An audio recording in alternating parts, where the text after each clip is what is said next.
Bonjour et bienvenue dans ce nouveau numéro de Questions sans détour. Mon invité aujourd'hui, Max Mathiazin, bonjour. Bonjour. Merci d'être avec nous. Alors, l'essentiel, c'était d'être au deuxième tour, hein, passer cette épreuve des 23 candidats du premier. Qu'est-ce qui a convaincu dans ce débat électoral? D'abord, un grand merci aux électrices et aux électeurs de la 3e circonscription qui m'ont placé dans ce beau deuxième tour. Mais ce qui a convaincu, c'est d'abord une question de personnalité, mais aussi la façon d'être avec la population. Comme vous le savez, j'ai toujours été en contact avec cette population de la Guadeloupe et de la 3e circonscription. Et donc, il y a une sympathie naturelle entre la population et moi. Et donc, quand j'ai commencé à expliquer mon programme, à expliquer la substance de ce programme avec sérieux, et quand j'ai commencé à dire à la population, surtout, les éléments de ce programme qui sont à leur avantage et qui rejoignent le programme de l'actuel président de la République, parce qu'il y a beaucoup de choses qu'on ne leur dit pas et qui sont intéressantes pour la population. Tenez par exemple, est-ce que les maires de la Guadeloupe ont expliqué à la population, aux plus humbles, aux plus démunis de cette population, que la suppression de la taxe d'habitation sera totale en leur faveur, lorsque Emmanuel Macron aura cette majorité à l'Assemblée nationale? Donc, quand je dis que je veux rejoindre cette majorité, c'est véritablement pour des mesures que je trouve qui sont dans ce programme. Mais vous n'êtes pas le seul à vous réclamer d'En Marche. Hein. Non. Donc on imagine que votre notoriété, elle a pesé dans la balance également. Oui, ma notoriété a pesé. J'ai été ancien premier secrétaire fédéral d'un grand parti. Rappelez-vous, en 2012, j'ai été finaliste de cette élection face à Harry Chalus. Au premier tour, Harry Chalus avait 4100 voix de plus que moi. Et au deuxième tour, j'ai fait une remontée telle qu'il m'a manqué 350 voix pour gagner cette élection. C'est une remontada ratée. C'est une remontada ratée, mais là, on est quasiment à égalité, parce que j'ai gagné partout. J'ai gagné, partout quand même, hein. Non, mais je suis sorti devant mon adversaire. Il vous devance dans 3 communes, hein. Toute Petit-Bourg et Bémao. Oui, Goyave de 40 voix. Mais je le devance dans 4 communes de la circonscription. À Petit-Bourg, on l'élimine, hein, voilà. C'était normal. Alors moi, toute la différence, c'est que je suis sans machine politique, puisque les deux gros partis étaient d'un côté avec mon ami Adrien Baron et de l'autre avec Monsieur Luce. Et puis vous avez espéré un temps d'ailleurs avoir l'investiture de Guadeloupini. Oui, le soutien de Guadeloupini. Mais il n'était pas question que je puisse adhérer, que ce soit un préalable, mon adhésion à Guadeloupini, parce que je leur ai rappelé que j'étais quand même premier secrétaire de la Fédération guadeloupéenne du Parti socialiste et que je ne voulais pas donner l'impression de vendre mon âme et ce que je crois pour une investiture. Ils n'ont pas marché et j'avais soutenu Chalus. Et Chalus me dit tous les jours qu'il me soutient. Encore, puisqu'il n'a rien contre moi. Hier soir encore à la télé, il disait qu'il n'avait rien contre moi. Mais il fera quand même campagne pour l'instant. Et oui, parce que le GUSR lui a fait un chantage en lui disant la dernière fois on t'avait soutenu, aujourd'hui c'est le tour du GUSR. Je crois que pour une question de fidélité de parti qu'il avait soutenu, il est en train de renvoyer l'ascenseur.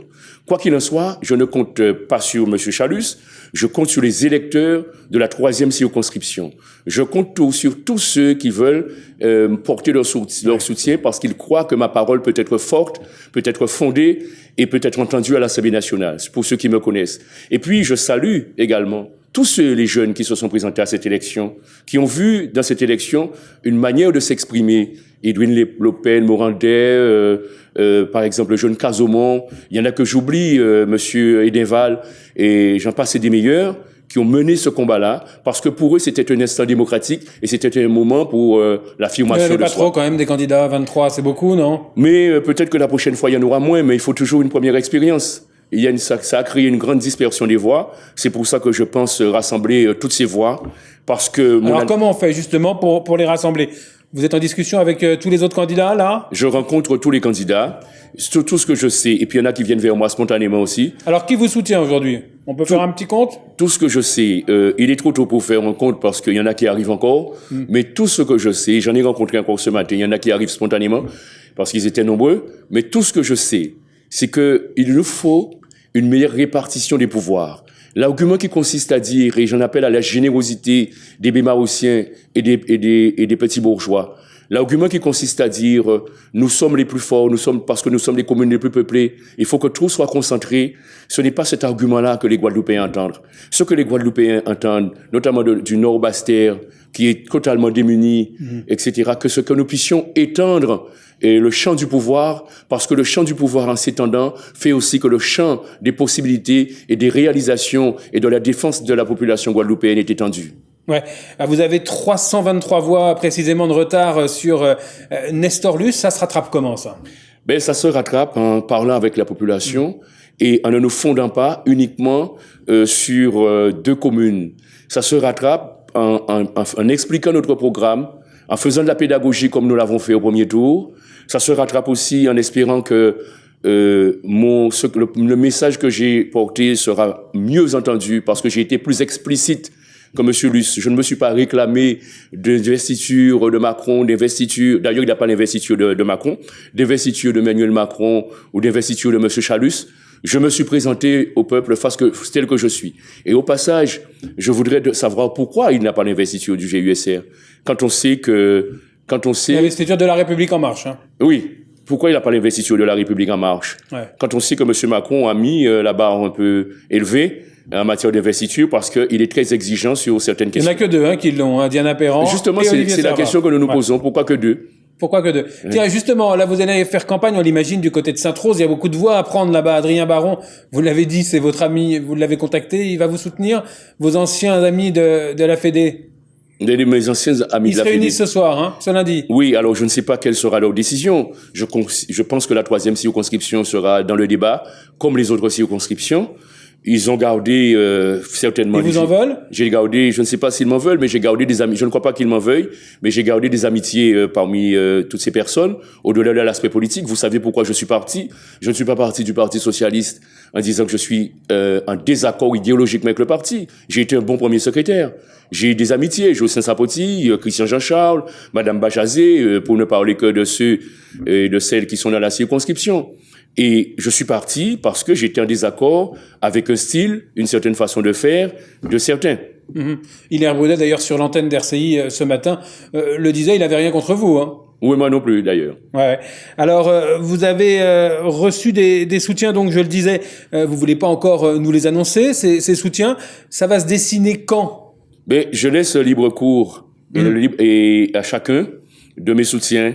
J'ai beaucoup par exemple, regarde, et pour ne vous citer que 2 exemples, parmi les jeunes candidats, il y en a, quand je dis jeunes candidats, parce qu'ils sont plus jeunes que moi, parce qu'ils sont nouveaux, ce n'est pas du tout une façon de parce qu'ils arrivent dans la profession, entre guillemets. Voilà, ils arrivent dans le domaine, et donc il y en a beaucoup qui m'appellent et qui me disent, Max, on se reconnaît en toi, dans ton dynamisme, dans ton franc-parler, dans ton sens de la vérité.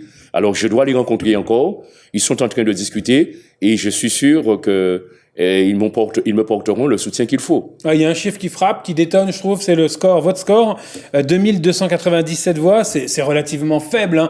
On va le dire.